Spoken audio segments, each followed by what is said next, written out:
महाप्रभुଙ୍କ विश्व प्रसिद्ध रथयात्रा पाई रथ निर्माणर आउ एक विधि आरंभ हो जाइछि। आज 3 रथर दंडा उपरे भूई बसिबा परे 4 नाहाका डेरा होइछि।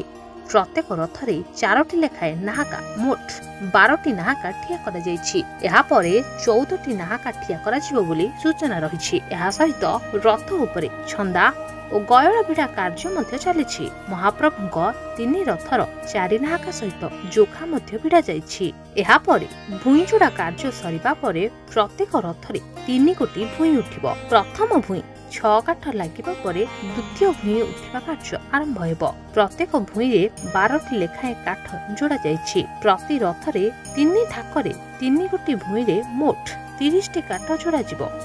एहा परे भूई जोड़ा कार्य सरिबा परे प्रत्येक रथरे 3 गोटी भूई उठिबो।